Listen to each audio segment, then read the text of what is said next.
नमस्कार मित्रों, मैं भावना बड़ोनिया जीवन पेशे से एक शिक्षक हूँ और शौक से एक कवि।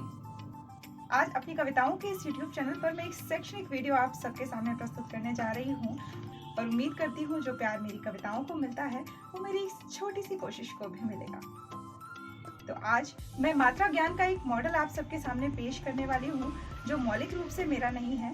कि मैंने फेसबुक पर हेडमास्टर जाकिर हुसैन जी के पेज से देखा था, तो मुझे इतना प्रभावशाली लगा कि मैंने इसे घर पर बनाया है और आज मैं इसे आप सभी के सामने डेमोन्स्ट्रेट करना चाहती हूँ। तो मैंने भी इसे तैयार किया है अपने पास और ये है मात्रा ज्ञान मॉडल। मात्रा ज्ञान मॉडल बनाने की ज़रूरत मुझे ज़्यादा महसूस इसलिए हुई क्योंकि जब हमारा बच्चा PS3 क्लास में आता है तो हम उन्हें मात्राएं सिखाते हैं, स्वर और व्यंजनों के बाद हम उन्हें मात्राएं सिखाते हैं। तो बहुत सारी ऐसी मात्राएं हैं जिनके बीच पे कंफ्यूज हो जाते हैं, जिनके वह असमंजस में होते हैं कि ए से एडी में एक मात्रा लगेगी, ऐ से ऐनक में तो एक मात्रा होती है, पर ये वर्ण पर दो मात्राएं क्यों जाती है। तो कई ऐसी मात्राएं होती हैं जिसमें बच्चे कंफ्यूज हो जाते हैं। अब की मात्रा लगेगी या आ की मात्रा लगेगी, फिर आ की क्यों नहीं लगेगी, वो अ की मात्रा भी तो बहुत सारी ऐसी चीज़ें होती हैं जो अगर उस वक्त बच्चों को बहुत अच्छे से क्लियर ना की गई तो उनकी भाषा में वो आगे तक जाती हैं और उन्हें बड़ी परेशानी होती है। दूसरी चीज़ ये है कि बच्चों से ज़्यादा मददगार होने वाला है ये हमारे लिए और उन सभी पेरेंट्स के लिए जो बच्चों को पढ़ाते हैं और बड़ी मशक्क़त का सामना करना पड़ता है, बड़ी दिक्कत होती है बच्चों को मात्राएं समझाने में। तो ये मॉडल हमें बहुत ही ज़्यादा मदद करने वाला है, बहुत ही प्रभावशाली तरीके से बच्चों को मात्राएं सिखाने वाला है। इस मॉडल की एक सबसे बड़ी विशेषता ये है कि ये मॉडल बच्चे खुद अपने हाथ से भी ऑपरेट कर सकते हैं।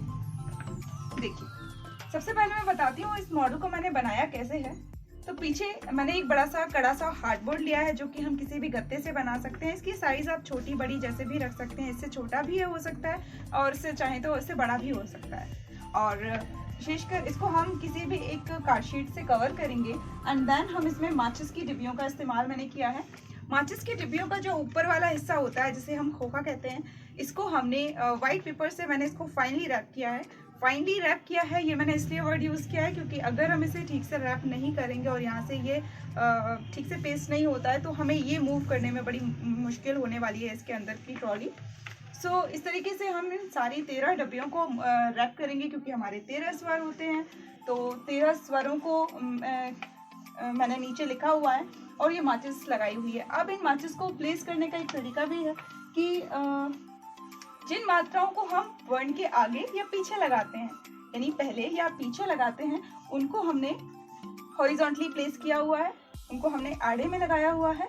और जिनकी मात्राएं हम ऊपर या नीचे लगाते हैं, या तो पदेन मात्राएं होती हैं या शीर्ष पर लगाई जाती हैं, तो उनको मैंने वर्टिकली प्लेस किया हुआ है। अभी हम देखते हैं, मैंने इसमें क वर्ण का यूज़ किया है, आप और भी कई वर्ण का यूज़ कर सकते हैं।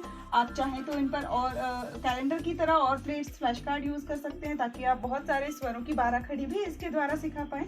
पर बेसिकली ये मात्राओं के लिए है तो इतना काफ़ी है उन्हें बताने के लिए। अब हम देखते हैं क में नीचे हमने सारे स्वर लिखे हुए हैं। अब हम इनमें सारी मात्राएं लगाने वाले हैं और देखना बच्चे इसको देखकर इतने रोमांचित हो जाते हैं। मैंने ये ट्राई किया है अपने बच्चों पर, मेरी ट्यूशन में, मेरे स्कूल में, तो बच्चे बड़े खुश हुए इसे देखकर। अब हम देखेंगे हम वर्ण पर यानी क वर्ण पर, क व्यंजन पर ये मात्राएं कैसे लगाते हैं। तो अ से अनार की मात्रा, आ से अनार को मैंने इसमें शामिल किया है क्योंकि हम तो जानते हैं आ से अनार की कोई मात्रा नहीं होती है, पर यह बात हमें अपने बच्चों को भी क्लियर बतानी है। हम उन्हें बताएंगे कि हमारे पास स्वर तो 13 होते हैं पर मात्राएं केवल 12, क्योंकि अ से अनार की कोई मात्रा नहीं होती। चलिए देखते हैं। क में अ की मात्रा कुछ नहीं, क में आ की मात्रा होती ही नहीं है। क में आ की मात्रा क के आगे लगाई जाती है एक खड़ी पाई के रूप में, तो ये है आ की मात्रा। अब देखेंगे क में ई की मात्रा, क में ई की मात्रा, क में छोटी की मात्रा क के पहले लगाई जाती है। अब क में बड़ी की मात्रा क के बाद लगाई जाती है, तो क में बड़ी की मात्रा की। हम उन्हें बताएंगे कि मात्रा कहाँ से शुरू करते हैं और कहाँ खत्म, क्योंकि ये मॉडल है और इसमें ये मात्रा यहाँ से शुरू करना संभव नहीं था क्योंकि हमें मात्रा अभी हाइड करनी है और बाद में दिखानी है, इसीलिए ये यहाँ पर है। बल्कि ये मात्रा हम उन्हें क्लियर बताएंगे कि ये मात्रा इस खड़ी पाई से ही आरंभ होती है और यहाँ पर आकर खत्म होती है। अब हम देखेंगे क में ऊ की मात्रा, क में छोटे ऊ की मात्रा, उ से उल्लू की मात्रा होती है नीचे की ओर, जो कि इस तरह घुमावदार लगाई जाती है, जो कि खड़ी पाई में ही लगाई जाती है। क में उ की मात्रा को, क में ऊ की मात्रा, क्योंकि इसका उच्चारण लंबा होता है तो क में ऊ की मात्रा होगा कू। क में रि की मात्रा क्री, क में ए की मात्रा के, जो कि खड़ी पाई से ही प्रारंभ होगा, ना यहाँ ना वहाँ। ठीक है, ये चीज हमें बच्चों को बताना बहुत जरूरी है, जो कि उनकी लेखन शैली में शुद्धता का परिमापक होगा।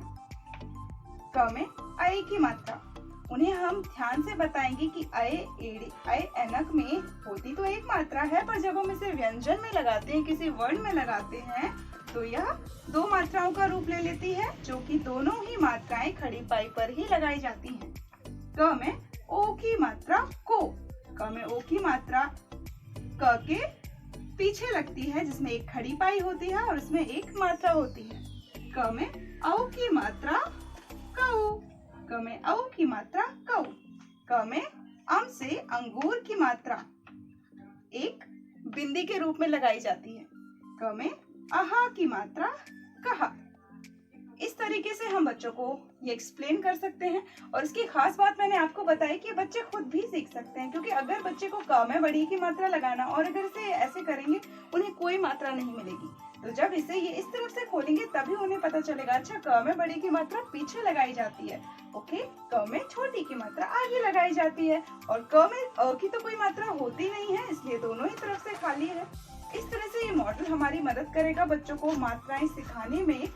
एंड आई बेट यू, अगर ये मॉडल बच्चे अच्छे से चलाना सीख जाते हैं, आप उन्हें अच्छे से एक्सप्लेन करते हैं, तो मात्रा ज्ञान उनके लिए बिल्कुल आसान हो जाएगा और हिंदी उन्हें सरल लगने लगेगी। तो ये मात्रा ज्ञान मॉडल आप अपने घर में भी बना सकते हैं, अपने बच्चों के लिए भी बना सकते हैं। उम्मीद है आपको ये पसंद आया होगा और मैं इसे एक्सप्लेन करने में सफल हुई होंगी। अगर आपको ये वीडियो अच्छा लगा है तो प्लीज़ इसे लाइक करें, शेयर करें उन सभी के साथ जिनको इनकी ज़रूरत है, चाहे वो माता पिता हों, चाहे बच्चे हों, चाहे शिक्षक हों जो प्राथमिक शिक्षा से जुड़े हुए हैं। नमस्कार।